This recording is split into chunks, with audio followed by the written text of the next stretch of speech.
Hello everyone. Today we are going to talk about reciprocal pronouns, okay? I hope you can enjoy this class and the most important thing you can learn a lot. Okay, let's go then. Okay, we have reciprocal pronouns. We have two examples, each other and one another. We might wonder, when do we use each other and one another? Well, this is an example that I got here. Katy loves Pablo and Pablo loves Katy, right? So, if the pronoun refers to the subject and the object are the same, then we can use when we have a reciprocal pronouns and we can use each other and one another. If I ask you, Katy loves Pablo and Pablo loves Katy, is that correct? Well, the answer is going to be yes. Of course, that's correct.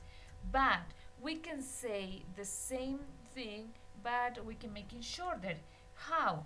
Well, basically, we're going to identify the subject. What are the subject? Katy and Pablo.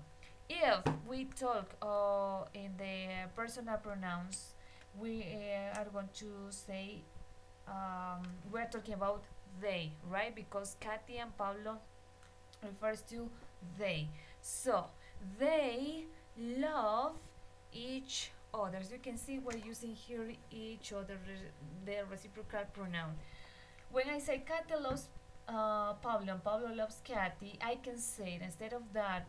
Instead to make that long sentence, I can say they love each other. Is that sentence correct? Yes, of course. Is that correct? Okay. It's just basically we're using the reciprocal pronouns and we're making it shorter. Okay. Now let's go to think in another example.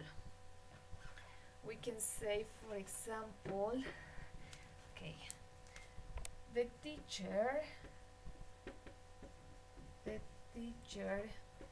helps the student, and the student helps the teacher. You see that long sentence? The teacher, right? Okay. So the teacher helps the student and the student helps the teacher.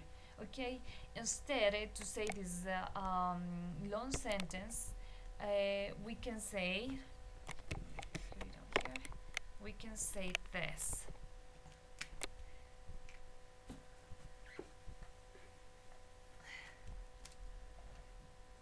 They, why they? Because we're talking about the teacher and the student, right?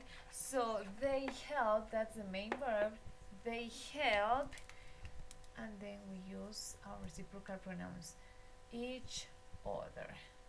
Okay, they help each other. You see, we have just this short sentence, and we're saying basically the same thing. The teacher helps the student, and the student helps the teacher. Okay, as you can see, we just have been using each other. Why? Because each other we use when we are talking about two people. And one another we use when talking about more than two people. Okay, now we're gonna do examples with one another. Let's gonna use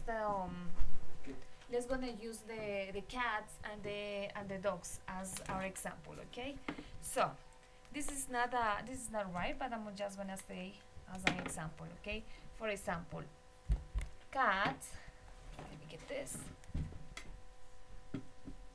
Cats hate dogs, okay, and dogs hate cats. Is that right?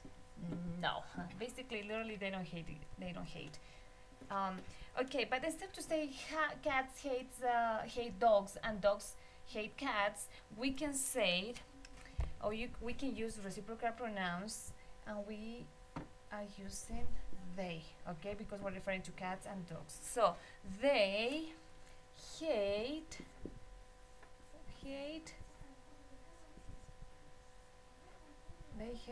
one another. Okay, so they hate one another. Basically, we're saying the same thing. Cats hate dogs and dogs hate cats. they hate one another is the fastest way to say, and the correct way. Well, I am going to explain you something.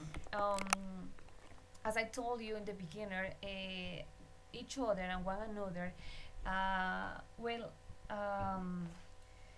we can use them when the pronoun refers to the subject, okay? And when the subject and the object are the same. Like each other we use for just for two people when we're talking about two people, and we use one another when we talk more than two people. However, in the real life, people, native English people, they just speak or they use both of them. It doesn't matter if they're just two people or are more than two people. So basically, they don't care, but that's the way that they use. Okay, they use either way, one another and each other. However, now you know the correct way to use them. Okay, so I hope you have understand this, and I hope you have enjoyed. Thank you.